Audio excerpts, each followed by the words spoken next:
first time at the gym.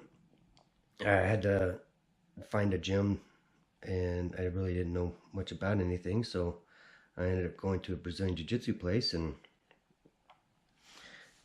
trained there for probably about 6 to 8 months or something like that. And I was actually around a bunch of really awesome dudes that really knew a lot of stuff, and they were tough guys. It was Dave the Beast Harris. You could look him up, and he actually submitted Jens Pulver, and I think it was at the Boss Rutan Invitational or something like that. But David Harris was awesome dude. Very very easy going. He could have ripped my head off and kicked it around like a soccer ball. Well, especially when I was trying dumb things that I didn't know was no in Brazilian Jiu-Jitsu. As far as I just watched fights, and so I'd go for a heel hook. Yeah, you don't do that, especially not your like first few days. So it didn't work out. Couldn't get it on him. Obviously, I didn't know what I was doing anyways. And then had he was I was in his guard. I picked him up and slammed him. That's another no in Brazilian Jiu-Jitsu. No. I guess I was just getting him out of the way first. I didn't know proper gym etiquette as far as that goes. I just went in there and I was excited about learning something. That was very cool. Ended up learning a lot of things from them as far as that goes. Yeah, there's another guy that he'd fought in the UFC and stuff like that. He got there. I ain't gonna say names, but we're sitting around on the mat, and it's hilarious. The owner, Charles Allen, he was a good dude. He just got back from the Pan Am Games where he won his division. I think he got silver. No, I don't know. He medaled in his division, either silver or gold, and then got maybe first, second, or third. I don't know, gold, silver, bronze, and in absolute division, which is no weights, right? So he was very tough, very humble. All of them were very cool as far as that goes. So we're sitting around.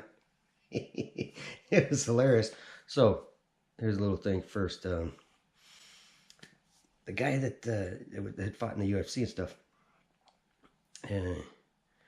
he just had no problem just blurting out whatever came out. So he says, yeah, man, that lady at the front desk. He says, that girl at the front desk, she looks familiar.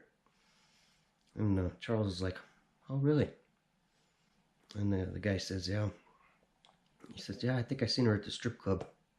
And Charles, I was like,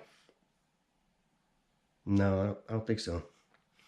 He says, yeah, I believe I have. He says, I think I have. And Charles says, no, you haven't, because that's my wife, and she doesn't go to strip clubs. That was hilarious. That was good. The look on his face. He was like, oops, foot and mouth. Oh, that was funny.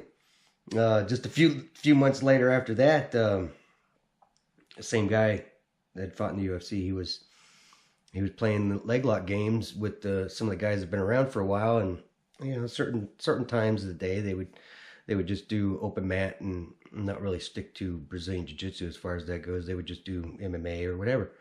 So he's playing the foot game, and when you go playing footsies, either you get it or you get it got on you. It's just about how it goes. Anyway, so he's getting a heel hook on this one gentleman, and I'll call him M. And M gets a heel hook back on the other guy, the UFC guy, and he says he just cranks and pops his ankle. So UFC guy gets all mad and starts yelling about how he just got into a motorcycle accident not too long ago and his ankles were all messed up. So everybody was saying, well, then you shouldn't have been going for leg locks.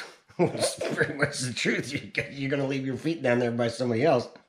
You get what you get.